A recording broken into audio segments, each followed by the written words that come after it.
GCash, cash in, cash out, Excel format. So yung ating format guys ay para sa Excel kahit wala kang internet, basta meron kang computer or laptop. Yan. So pwede mo siyang magamit. So simple lang to guys, napakasimple lang ng ating transaction na record natin para sa ating GCash na cash in and cash out. So meron tayo dito transactions at yung dashboard natin at yung optional natin na resibo. So A6 yung size yan. So pwede nyo naman i-resize yan. So optional lang din naman yan para sa mga humihingi ng copy ng kanilang transaction para sa ating GCash, cash in and cash out.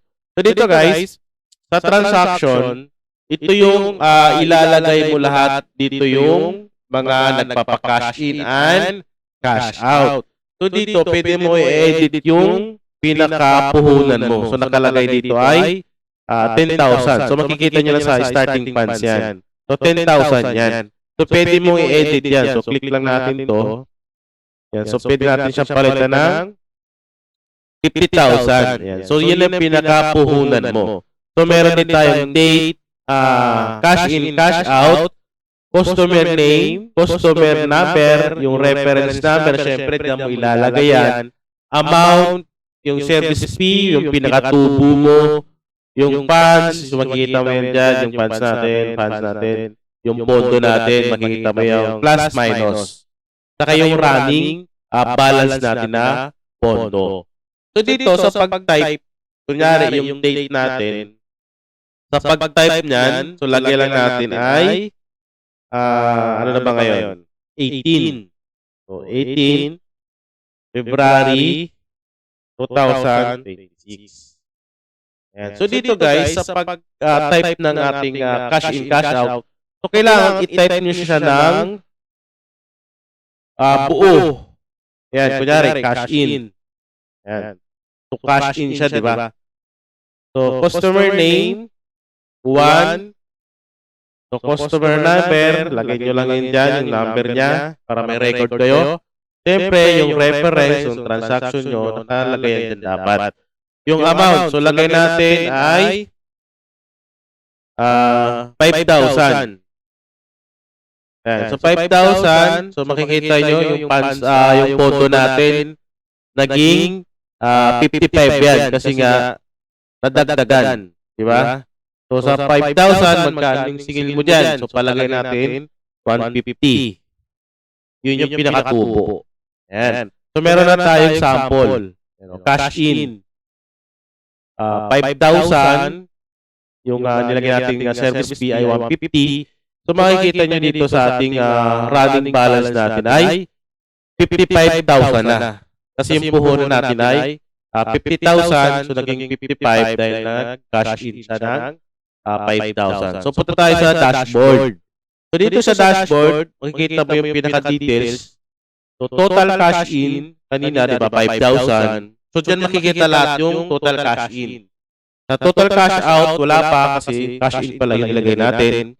Yung total tubo or service fee ay 150. So, dyan din malalagay o matototal lahat ng pinaka-service fee mo. Pinaka-tubo. Yan. So, current balance, so makikita mo yan dyan, 55,000. Diba? So, maglagay pa tayo ng isa. Yan. So, 18 to 2026. Dito, kailangan nyo ilagay talaga. Kunyari, cash in, diba? Lagay natin cash in. So, pag hindi nyo kasi nilagay yan, ng ano lang,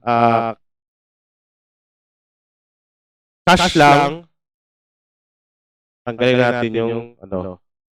Yan. Pag cash lang, tapos lagay natin yung customer name. So, sample lang to para makita nyo kung anong epekto pag hindi complete yung ilalagay. Yan. So, number. Lagay natin yung number, yung reference number. Amount. So, 10,000. So, makikita nyo, wala siyang pagbabago doon sa ating running balance niya, di ba? Hindi siya nabawasan, hindi siya nadagdagan. So, kailangan kompleto yung pagkakalagay nyo o pagkakatype nyo dito. Ayan. So, kailangan kompleto yan. So, kailangan kompleto. So, kompletuhin natin. Diba, cash. Lagyan natin out. Ayan. So, nakita nyo yung pagbabago. Yung running balance natin, nabawasan siya ng 10,000. So, naging 45,000 na lang siya. So, makikita nyo dito sa effects niya, ayun, may bawas, di ba? Ayan. So, para ma-monitor nyo. So, sa 10,000, lagyan natin 200 yung service fee. So, depende sa inyo guys kung magkano yung service fee nyo. So, lagyan lang natin. So, 200. So, cash out, 10,000. So, may nabago sa ating running balance. So, kung makikita nyo na, mamonitor nyo kagad yan. So, punta tayo sa dashboard. So, dito sa dashboard, total cash in niya, yung una natin nilagay, 5,000. So, dyan nakalagay. Total cash out, ayan, sa 10,000 yung nilagay natin, di ba? Sa total tubo, so 350 na yung tubo natin. So, yung current balance niya ay 45,000. So, ganun lang siya kasimple, walang masyadong design. Simpleng gamitin lang, di ba? At least nare-record yung mga transaction sa GCash para sa cash in and cash out. So, lahat naman mapupunta yan dyan. So, dito nyo lang titignan yung total cash in, total cash out, yung total service fee, at yung pinaka-running balance niya. So, kailangan, pag maglagay ka dito ng starting pondo, kunyari, 50,000, so ilagay mo yung lahat ng kinikita mo dun sa lalagyan na pang cash in or cash out lang sa GCash para hindi siya mahaluan ng iba, para makita mo talaga lahat ng tutubuin mo, yung pinaka-income mo. Okay, so gano'n lang yan guys, kadali. Kasimple gamitin itong GCash cash in natin na saka cash out sa Excel. So kahit wala kang internet, basta meron kang laptop or desktop, so pwede yan. Okay, so gawa pa tayo ng isa pa. So 18 to 2026. So lagay naman natin ulit cash in. So, kailangan kasi kompleto yan eh. Yan. Number. Reference number.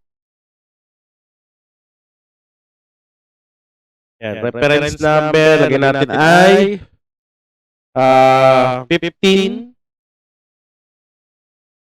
So, magkano sa 15? Lagyan natin 250.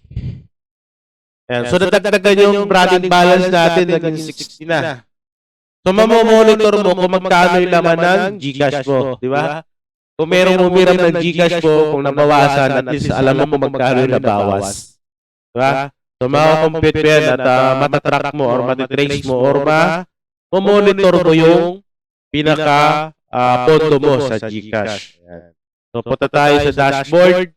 So, total cash in, 20,000. Total cash out, 10,000. Total tubo, 600. So, current balance, 60,000. Okay? So, ganun lang kasimple yan. So, dito sa resibo naman, i-input nyo na lang dito yung date, customer name, reference number, transaction type, kung cash in or cash out, amount, service fee, at yung pinaka-total pay niya. So, pag nalagay mo na, i-control P mo lang sa keyboard, control P. Ayan. So, ganyan na lalabas siya. Pipili ka na ng printer mo at yung size ng papel. So, ganun lang siya kadali gamitin yung ating resibo. So, optional lang din naman yan. So, pinaka-importante yung dashboard sa yung transaction natin. Ayan. So, simple lang siya. Saan nga ba siya mabibili yung template natin or yung format natin para sa Excel na cash in or cash out? Dito lang yan sa website natin guys. So click nyo na lang yung link dyan sa description or sa comment section. So hanapin nyo na lang. I-search nyo na lang dito. Ayan o, kung meron kayong specific na template na hinahanap. Pero pag ni-scroll down mo yan, lalabas naman yan dyan. So dito yan o.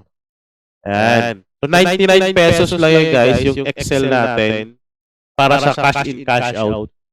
So, add to cart nyo na lang. So, pwede yung GCash, Maya. So, kahit anong mayroong pang scan, pwede yan. Pwede ka bumili dito sa ating website. So, i-scan nyo lang naman yung ano dyan eh. Yung QR code para makapag-payment kayo dito sa ating website natin para sa Excel format natin na cash in and cash out. Ayan. So marami pa yan guys.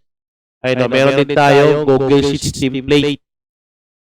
Ayun, para sa cash in and cash out. Meron din siyang monthly, meron din e-loading, wholesale price calculator. So marami yan. Ayun. So tignan nyo na lang dito sa website natin.